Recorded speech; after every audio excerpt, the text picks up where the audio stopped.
Hello friends, welcome our channel. देखिएगा, इससे पहले आपको प्लीडिंग करा दी गई थी। ये प्लीडिंग, ड्राफ्टिंग और कन्वेंसिंग की ही सीरीज़ का नेक्स्ट पार्ट है। इससे पहले आपको प्लीडिंग करा दी गई थी। प्लीडिंग में क्या होता है, ब्रीफ में हम समझ लेते हैं। जहां हमारा प्लेंट और WS मतलब बात पत्र और हमारा लिखित कथन मेंशन किया जाता है, वह हमारा प्लीडिंग कहलाता है, जो कि ऑर्डर नंबर 6 में डिफ़ाइन किया गया है। कल हमने वो पूरी तरह से उसे कर लिया था और अब हमारा आ जाता है प्लेंट, और ये है हमारा ऑर्डर नंबर 7 में। देखिएगा, प्लेंट है क्या। प्लेंट मीन्स आप किसी की भी कंप्लेंट दायर कराने जो जा रहे हैं, तो एक बात पत्र देंगे आप, ठीक है। उसमें क्या क्या रहेगा, आप अपना उसमें अपने क्या क्या चीज़ों को मेंशन करेंगे, ये सब हम बात पत्र में पढ़ेंगे। रूल नंबर 1 कहता है इसका, बात पत्र में अंतर्विष्ट बात पत्र में निम्नलिखित विशिष्टियाँ होंगी, ठीक है। डायरेक्ट भी लेकर के चलेंगे साथ में और नोट्स भी लेकर चलेंगे, दोनों को कंबाइन करके पढ़ेंगे तो ज़्यादा बेटर रहेगा। देखिएगा, यहाँ से समझ लीजिएगा। बात पत्र में अंतर्विष्ट की जाने वाली विशिष्टियाँ, बात पत्र में निम्नलिखित विशिष्टियाँ होंगी। क्या विशिष्टियाँ होंगी? क्या कह रहा है, ए कह रहा है उस न्यायालय का नाम लिखा जाएगा।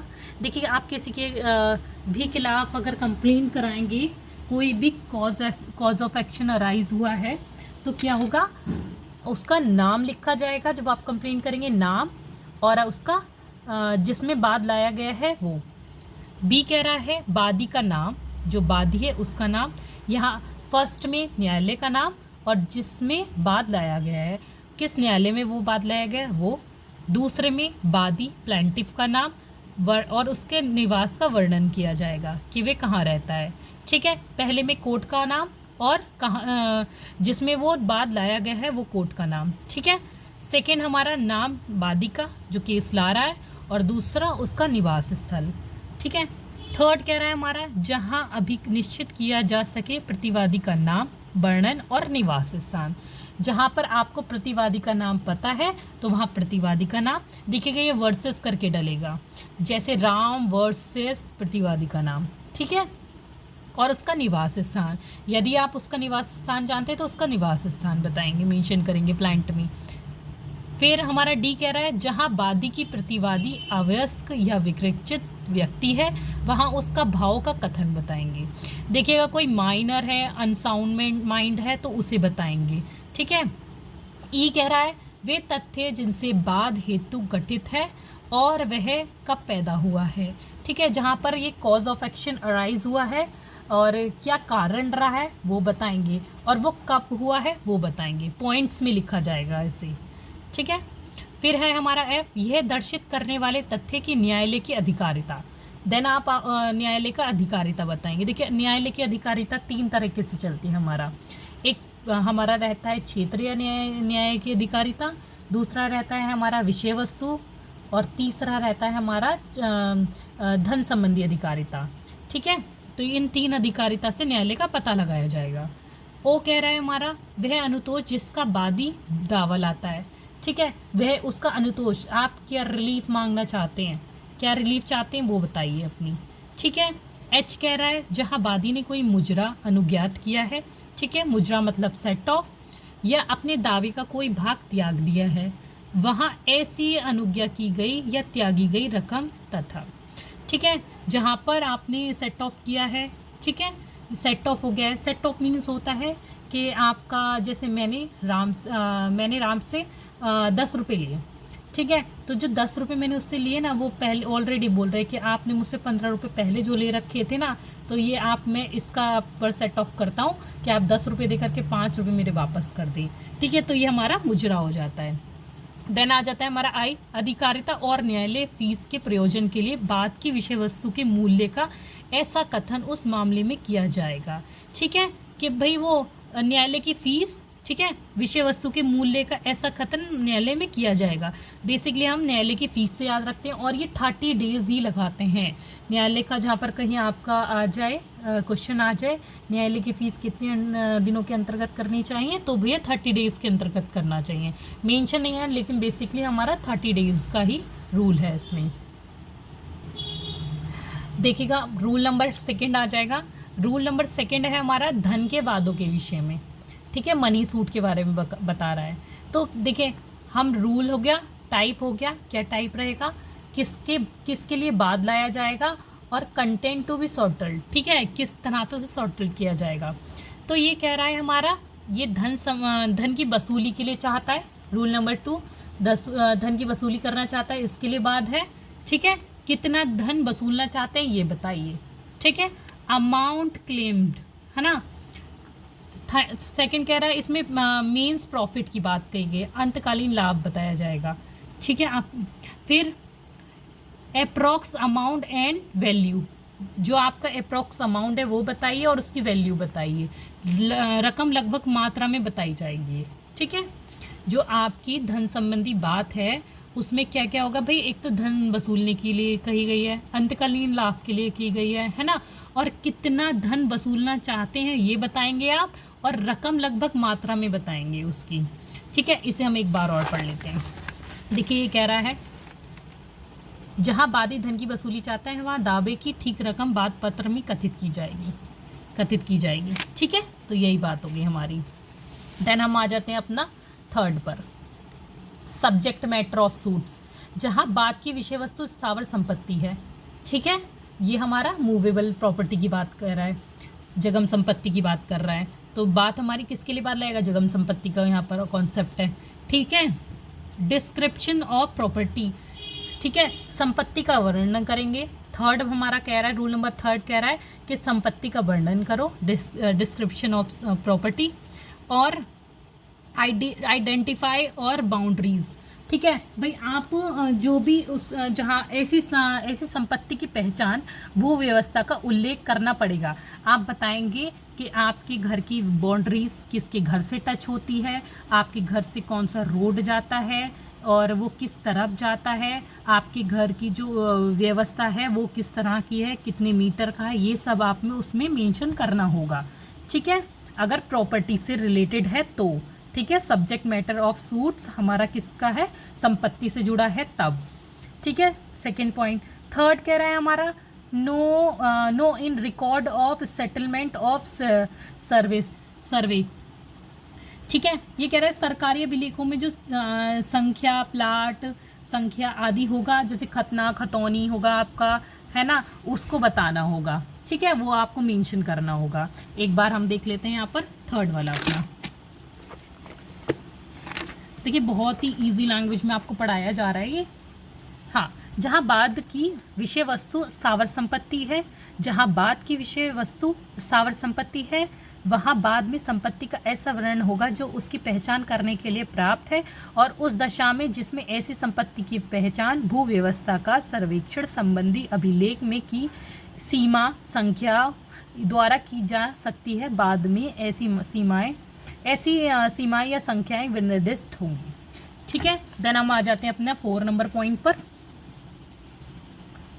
वही आपको खतना खतौनी, आपकी मकान का नंबर क्या है, कितने गज का प्लाट है, घर से जुड़ा गुप्ता जी का मकान है कि मल्होत्रा जी का मकान है, ये सब मेंशन करना होगा आपका, ठीक है। 4 कह रहा है when plaintiff shoe in representing character, okay, जब वादी प्रतिनिधित्व के रूप में बात लाता है, जब आप एज अ रिप्रेजेंटेटिव सूट्स लाते हो तब क्या होगा, ठीक है। देखिए रूल नंबर 2 में हमने मनी सूट पढ़ लिया था, धन संबंधी बात पढ़े थे। रूल नंबर 3 में हमने क्या पढ़ा था, सूट्स सब्जेक्ट मैटर मतलब विषय वस्तु संबंधी। हमारा विषय वस्तु में क्या रहा, संपत्ति, जगम संपत्ति।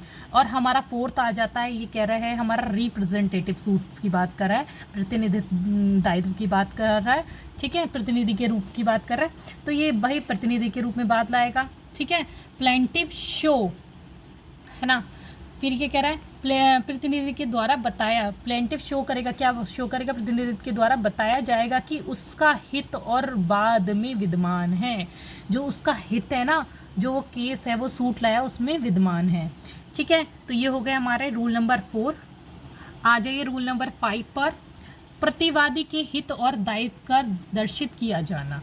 Defended institute liability be show in suits matter, subject matter, ठीक है। प्रतिवादी के हित और दायित्व का वर्णन किस रूल में किया गया है, हमारा rule number 5। Order 7 rule number 5 में प्रतिनिधित्व के दायित्व और उसके हित का बात की गई है। ठीक है, रूल नंबर 6 में आ जाइए, ground of exception for limitation law. ठीक है, कहीं भी परिसीमा की बात हमारे रूल नंबर 6 में की गई है। परिसीमा या विधि से छूट के आधार, वह बात पत्र में यह आधार दर्शित करेगा कि किस ऐसी विधि से छूट पाने का दावा किया गया है। ठीक है, जो आपका लिमिटेशन है, जो लिमिटेशन पीरियड है, यदि आपका लिमिटेशन पीरियड छूट जाता है तो आपको बताना पड़ेगा कि किस उसमें बताया गया है कि आपका ये लिमिटेशन पीरियड कि आपको छूट मिल जाएगी। जो लिमिटेशन वाली बात हमारे रूल नंबर 6 में की गई है। देन आप आ जाइए रूल नंबर 7 में। रूल नंबर 7 हमारा क्या कहता है, relief be stated specifying not ask for journal relief. देखिए ये कह रहा है अनुतोष का निर्दिष्ट रूप से कथन करें। जो आपको रिलीफ चाहिए ना, उसको ना भाई, जो रिलीफ चाहिए उसे सामने से बोलो। ठीक है, बेसिकली बात ही कह रहा है, जो रिलीफ चाहिए उसे सामने से बोलो। जो भी अनुतोष चाहिए उसे मांगा जाए, परंतु कोई भी साधारण, कोई जर्नल अनुतोष नहीं मांगेंगे। ऐसे जर्नल रिलीफ आप उसका क्लेम नहीं कर सकते। ठीक है, क्वेश्चन आएगा जर्नल रिलीफ का क्लेम कर सकते, नहीं, जर्नल रिलीफ का क्लेम नहीं कर सकते। नाउ हमारा रूल नंबर 8 आ जाता है। ये कह रहा है if relief claimed on separated ground. ठीक है, तो क्या है, पृथक आधार पर आधारित अनुतोष। ठीक है, इससे ज़्यादा आप कुछ नहीं करेंगे। मतलब आपका सेपरेटेड ग्राउंड आ जाए ना कहीं, relief claimed on separated ground, तो आपका रूल नंबर 8 आ जाएगा। रूल नंबर 9 में है प्रोसीजर ऑन एडमिट प्लांट। ठीक है, बात पत्र ग्रहण करने की प्रक्रिया क्या रहेगी। देखिए बहुत इंपॉर्टेंट है, बात पत्र ग्रहण करने की प्रक्रिया हमारा 9 में दी गई है। कोर्ट ऑर्डर्स, न्यायालय की अनुमति से, जो न्यायालय का आदेश रहेगा तो उसमें क्या करेगा, वादी करेगा। Plaintiff give copy to plaint to defendant. ठीक है, जो जैसे कि इससे अब यहाँ पर क्या हुआ है कि प्रोड्यूस ऑन एडमिट प्लांट। ठीक है, बाद पत्र ग्रहण करने की प्रक्रिया दी गई है, तो ऑर्डर कौन देगा, हमारा कोर्ट देगा। किसे देगा, वादी को देगा। क्या करने के लिए देगा, give to copy plaint to defendant. Copy मतलब प्लेंट की जो कॉपी होगी वो डिफेंडेंट को देने के लिए कहेगा। कितने दिन में कहेगा, 7 डेज में कहेगा। ठीक है, वादी कॉपी अपना, जो हमारा प्रतिवादी को आपकी प्लेंट की कॉपी मतलब बाद पत्र की कॉपी 7 दिन के अंदर देने के लिए कहेगा।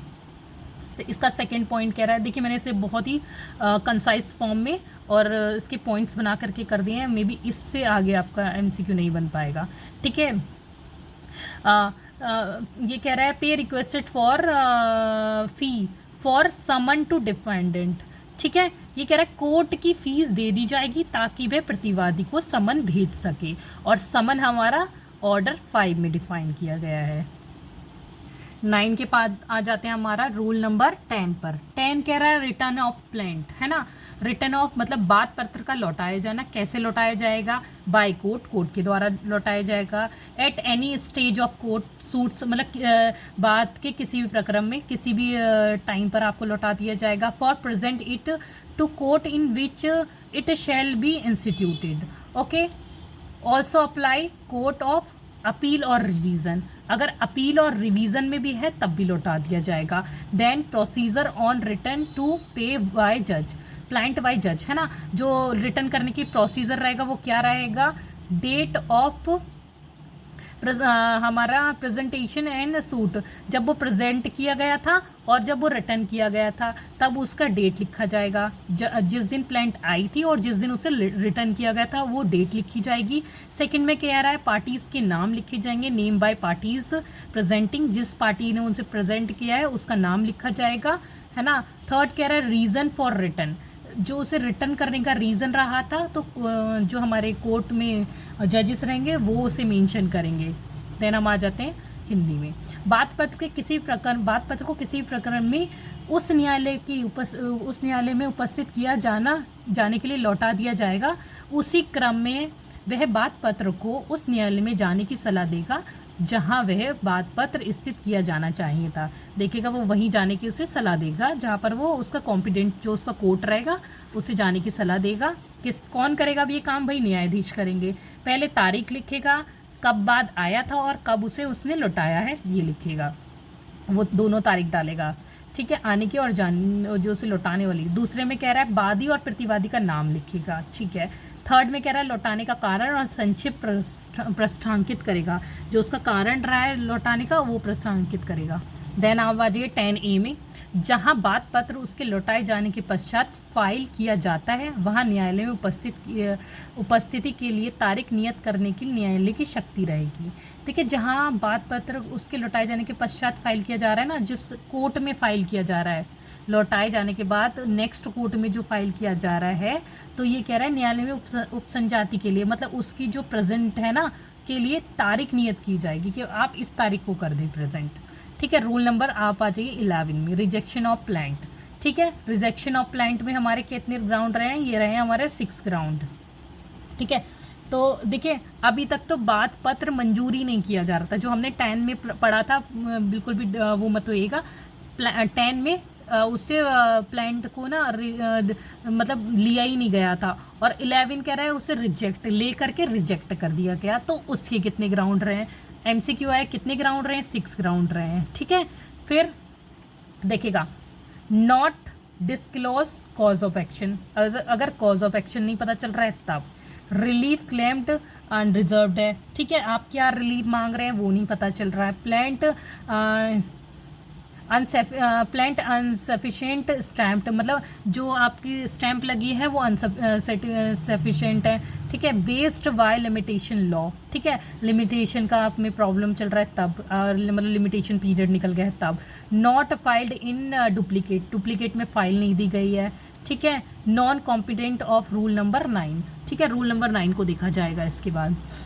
इसे हम हिंदी में देख लेते हैं। जहाँ बाद हेतु प्रकट नहीं करता है तब, जहाँ मूल्यांकन अनुतोष का कम किया गया है, ठीक है, जो आप अनुतोष जो रिलीफ चाहते हैं उसे कम मूल्यांकित कर दिया है तब। अपेक्षित स्टाम्प पत्र लगा पर, मतलब जो स्टाम्प लगी है वो कम की स्टाम्प लग गई है या मतलब ठीक नहीं लगी है तब।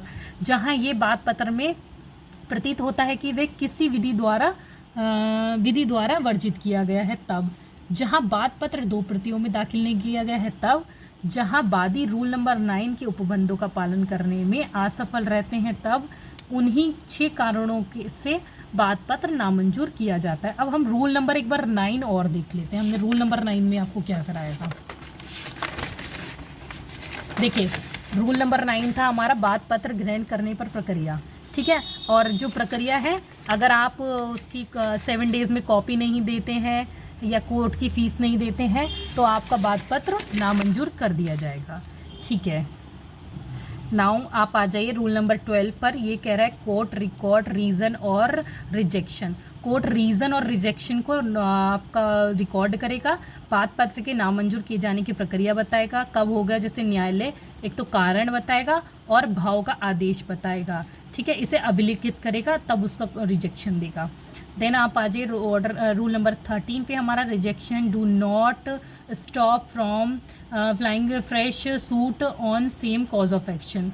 जहाँ बात पत्र की नामंजूरी से नए बात पत्र का उपस्थित किया जाना प्रभावित नहीं होता है, ठीक है। ये कह रहा है कि अगर कॉज ऑफ एक्शन है तो आप नया सूट भी इंस्टीट्यूट कर सकते हो, वो प्रभावित नहीं होता है, ठीक है। थैंक यू फ्रेंड्स, ये रहा आपका प्लांट।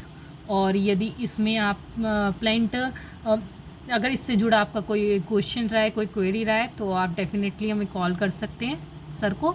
Thank you.